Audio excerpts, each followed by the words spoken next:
By popular demand, let's talk about Melchizedek. So Melchizedek is a character that shows up in Genesis 14 and then becomes rhetorically important for the author of Hebrews, starting in chapter 5 all the way through chapter 7 and 8. Melchizedek in the book of Genesis is a character that Abram encounters. Abram tithes a tenth of everything that he owns.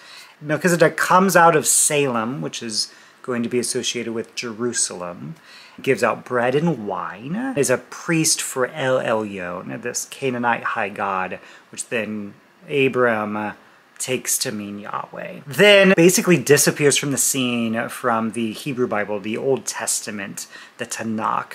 He does appear once in the Psalms, and then becomes a character in the Jewish apocalyptic apocryphal literature in the intertestamental period, so the period between the building of the Second Temple and the time of Jesus, okay, so like 500 BCE up to the time of Jesus. And then he shows up in the book of Hebrews as this basically a reason to explain why Jesus can be considered a legitimate priest.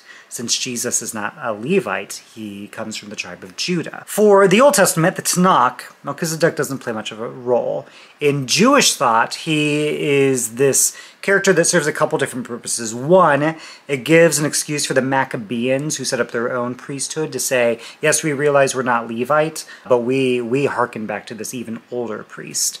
And for the author of the book of Hebrews to make a similar argument, that Jesus is a legitimate priest, not just legitimate, but even more legitimate than the Levite priesthood, because Abram himself did sacrifice for this Melchizedek priest before the Levite priesthood was even a thing. Amazingly, the author of Hebrews uses some wild interpretive choices to make her point.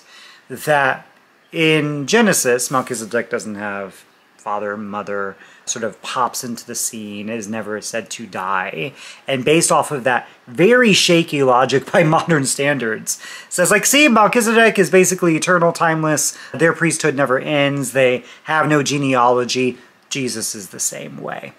I think it shows us the flexibility that ancient authors and interpreters had, even within the pages of the New Testament, to use the Hebrew Bible to serve their theological end. The same thing is true of the Maccabeans and the ways that they use the passage. It also does sort of give this sense of mystery and legend and myth within the pages of the Old Testament, the Hebrew Bible, that you have this character that pops in out of nowhere and never shows up again. Sort of like a Tom Bombadil, if you're familiar with The Lord of the Rings, of there's no explanation and you're not going to get one unless, future sort of legend makers fill one in for you.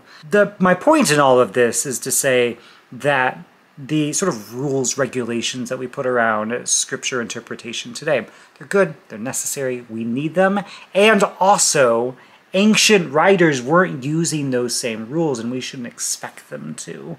And I think it can add a bit of fun and levity and interest to see the ways that scripture was used, you could even say bent or twisted, to mean different things depending on the situation at hand.